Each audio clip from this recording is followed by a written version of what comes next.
My husband faked a heart condition for 18 months. I canceled my work, drove him to every appointment, and prayed in waiting rooms. My best friend of 11 years was meeting him in secret on the days I stayed home.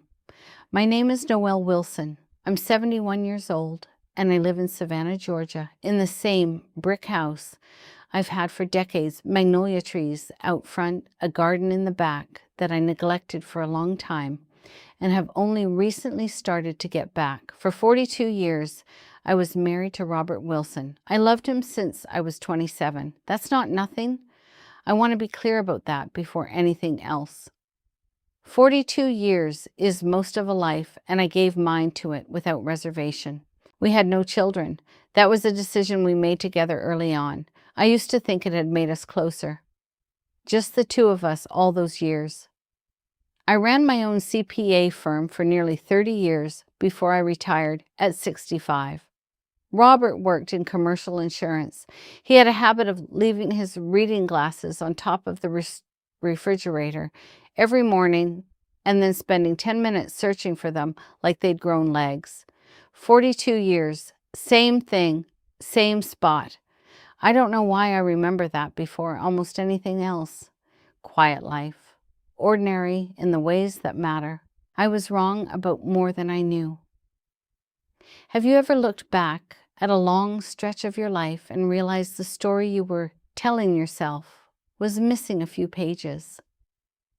That's what this is. The illness started, or I should say, the performance of the illness started in March, about 18 months before I found out anything. Robert came home from what was supposed to be a routine checkup. He looked pale, said the doctor had found something on a scan, needed more tests, maybe a specialist in Atlanta. I didn't hesitate. Of course I didn't. You don't when it's someone you've shared a life with for that long. I canceled the part-time consulting work I'd been doing since I retired. I drove him to Atlanta sometimes. Twice a week, I kept a notebook, medication schedules, names of doctors' questions to ask at the next appointment. Our world got smaller. We stopped going to church because he said the crowds wore him out. Friends stopped coming around because the noise bothered him, he said. I cooked carefully. I watched him. Looking back now, I think about how completely I stopped watching anything else. Has there ever been a time in your life when caring for someone became so total that you stopped noticing what was happening around you? The first thing I actually noticed happened on a Thursday afternoon in October. Ordinary errand. I went to our bank branch to update a mailing address on one of our joint accounts. 10 minutes, maybe less. The branch manager, Claire, had worked that location for years. She pulled up our file and looked at me in a way I couldn't quite read. Not alarmed, more like careful. She said, "Mrs. Wilson, did you want to update all the accounts or just this one?" I asked what she meant. She turned the screen toward me just slightly. I had known about 3 joint accounts. I was looking at 5. 2 of them I had never seen before. I kept my voice even. Asked her to print 12 months of statements for everything. She did it without another word, and I've always appreciated that about her. I drove home, pulled into the driveway, and I sat there. Didn't go inside, engine ticking. Just started reading in the car. Transfers, small, regular, quiet. $3,000 here, $4,500 there, always just under the threshold that would trigger any kind of automatic deals.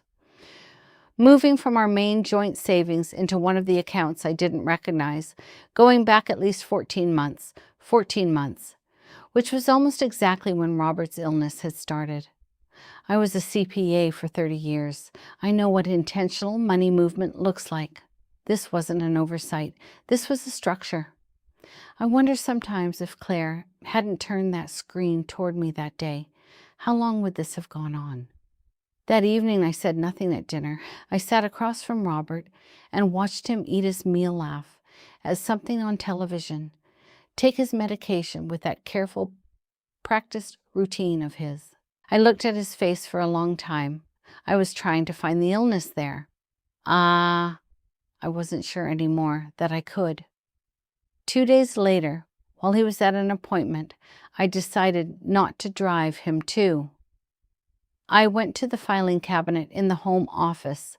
The drawer stuck a little when I pulled it open. It always did something wrong with the track that Robert had been meaning to fix for years. The room smelled like old paper and the cedar drawer liners I put in sometime in the 90s. Afternoon light was coming in sideways through the blinds, making stripes across the floor. I remember that. I don't know why I remember that before the documents themselves, but I do. I went through it the way I used to go through a client's books, methodically. No reactions until I had the full picture. That's a discipline you develop over decades of that kind of work. It took about 2 hours. There was a life insurance policy I had never been shown, taken out 14 months earlier.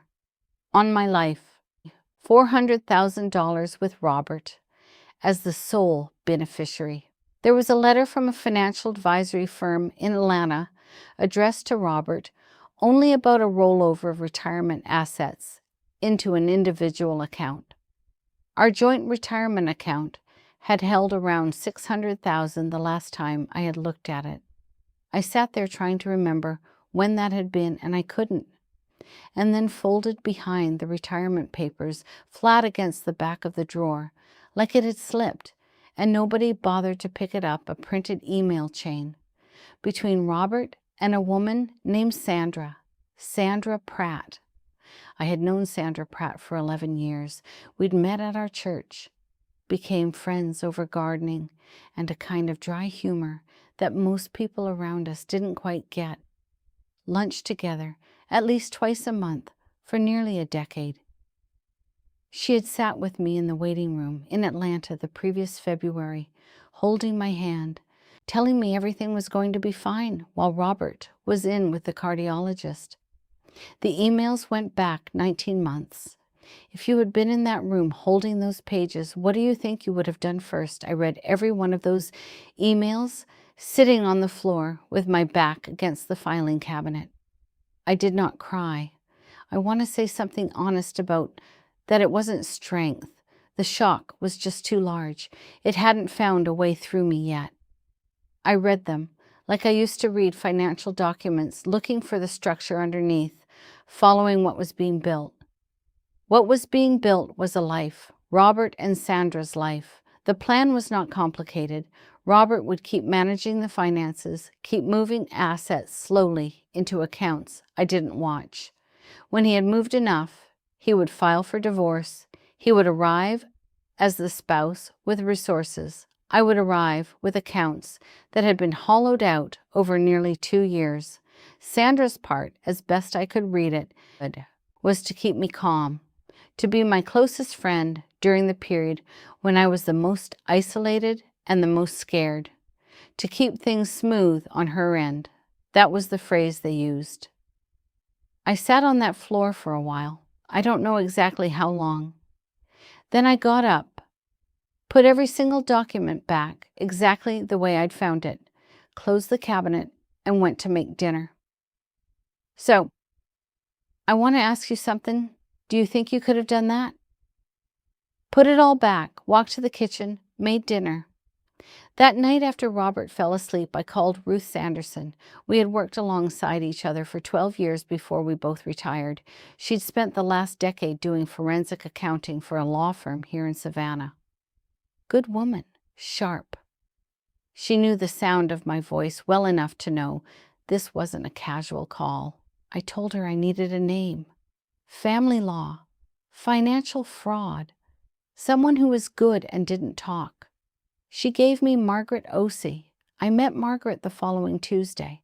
Robert thought I was at a dental cleaning. Her office was quiet, no unnecessary furniture, the kind of place where someone has made deliberate choices about what to keep and what to remove. She was in her late 40s, I'd guess, calm in a way that felt earned rather than performed. I laid everything on her desk, the statements, the insurance policy, the email, printouts, the retirement rollover letter. She went through them without speaking for close to 30 minutes. Then she looked up. She said, "Mrs. Wilson, your husband has been committing financial fraud against you for at least 14 months, possibly longer. If we move carefully, you are in a strong position, but we need to move before he does." I asked what carefully looked like. She told me. What would you have done in that moment? Would you have been able to keep going home every night and acting like nothing had changed? For the next 6 weeks, I lived as two people. On the surface, I was the same Noel Robert had always known. I drove him to his appointments. I made his meals, tracked his medications, refilled the notebook I kept by the kitchen sink. I had lunch with Sandra twice during that period. Same corner table at the cafe on Bull Street. Same chicken salad. I listened to her talk about her rose garden while knowing exactly what she had written to my husband for the past 19 months. I remember looking at her hands while she talked. She had a habit of tearing small pieces off the corner of her napkin when she was thinking, just absently, without noticing she was doing it. She'd done it for years. That afternoon, by the time our plates were cleared, the napkin was in 3 pieces on the table. I had no words for what I felt. It wasn't quite anger, not yet. Something more like looking at a map you've carried for years and finally seeing the roads that were never on it. Underneath all of that, Margaret and Ruth were building a case that would eventually run to 87 pages. The retirement account had held $612,000 great 18 months earlier. It now held $240,000. The money had been moved in small amounts, always under the threshold for automatic reporting, into an account at a completely separate institution. The savings transfers, just over $40,000 total, had gone to a second account that Ruth said showed spending patterns consistent with maintaining a second household. Sandra, it turned out, had a second bedroom. Her neighbors had noticed Robert coming and going on the same days. He'd told me he was in Atlanta for medical appointments. Have you ever had to keep a secret that felt like it was changing your face every time you looked in the mirror? Margaret filed on a Tuesday morning. Robert had no idea we were coming. Divorce papers filed simultaneously with an emergency motion to freeze all known and discoverable accounts pending a full financial audit. A separate civil complaint on the life insurance policy, which a colleague of Margaret's in insurance law had flagged as potentially fraudulent based on the timing and how it had been obtained. Robert called me at 11 that morning. I was in Margaret's office, which is exactly where she had asked me to be. She sat across the desk from me while I held the phone. He was quiet for a moment. Then, "Noel, what have you done?" I said. "I think the more accurate question is, what have you done?" He tried everything in that phone call. It was a misunderstanding. The money had been moved to protect me if his health got worse. Sandra was nothing. We should talk privately without lawyers involved. And then at the end, he was a sick man, and stress like this was dangerous for his heart. I said, "I'd like to speak with your cardiologist directly. Can you give me his contact information?" A pause. Margaret was watching me from across the desk. She smiled just slightly. "He didn't give me the number." What do you think went through his mind in that moment of silence? What came out over the following weeks was worse than I had first understood. The cardiac condition was real, technically minor. His cardiologist reached through Margaret's office with a signed release, described it as well managed and unlikely to cause any meaningful lifestyle limitations in a patient who was actually following treatment guidance. Robert had taken a small, genuine diagnosis and built 18 months of performance around it. He had used my fear. That is the part I still think about, sometimes longer than I probably should. The total diverted from marital assets came to just over $430,000. The forensic audit found transfers going back 22 months, not 14, 22. Sandra was deposed. She arrived looking composed. She left looking like someone who had just understood the difference between what they thought had been said and what had actually been recorded. By the end of that session, she had confirmed on the record that she had known about Robert's financial plans, known about the transfers, and had maintained her friendship with me throughout. Deliberately, Margaret said. Coincidentally, Sandra said, the transcript was clear on which version held up. The settlement took 3 sessions. The first offer assumed I didn't know the full picture. Margaret put the report on the table in the second session, and the number changed considerably. By the third session, Robert wasn't even in the room. The house came to me outright. The retirement funds came back with interest. Robert covered Margaret's legal fees entirely. That last part I hadn't asked for specifically. I noticed it. Robert left Savannah. I heard he was renting somewhere near Augusta. I didn't ask for more than that. Sandra sent me a letter 4 months after everything was finalized. 2 paragraphs. She was sorry. She wanted me to understand that what she felt for Robert had been real. I read it twice. Then I put it through the shredder I keep in the home office. Not because I was angry, it just didn't have anything left to say.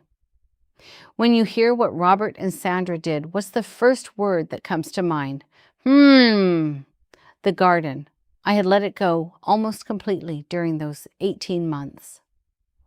All of my attention had been on Robert, on his appointments, on making everything manageable for him. That first spring, after everything, I walked out back, mostly because I didn't know what else to do with a quiet afternoon. Things had come back that I thought were gone. 2 rose bushes I was certain hadn't survived. The wisteria along the back fence fuller than it had ever been. A Meyer lemon tree that had looked nearly dead the previous November was covered in blossoms by April. I don't know that I have an explanation for it. Some things, I suppose, just wait. I started spending mornings out there. It wasn't something I had ever made time for before. I found that growing things requires the same slow, methodical attention I spent 30 years giving to numbers. I hadn't expected to find anything familiar in it, and then I did. I'm back to part-time consulting now. Younger CPAs reach out occasionally to go over complicated cases. I always say yes. Ruth and I have lunch every other week. I joined a book group at the library that meets the first Wednesday of each month and cheerfully argues about novels for 2 hours. The life I have now is smaller, by most measurements, quieter. I've stopped apologizing for that. Robert gambled 42 years of a shared life on a plan that assumed I was too worn down, too grateful, too trusting to look closely at the numbers. He forgot what I did for 30 years. I am 71. I sleep without trouble. The magnolia trees out front bloom every spring without needing anything from me. And I have learned to appreciate that particular kind of faithfulness. Paying attention to your own life is not a sign of distrust. The accounts you keep, the details you notice, that's not suspicion. That's just being present for your own story. If any part of this story stayed with you, I'd love to know, what would you have done differently in my place? Would you have confronted Robert that same night, or waited like I did?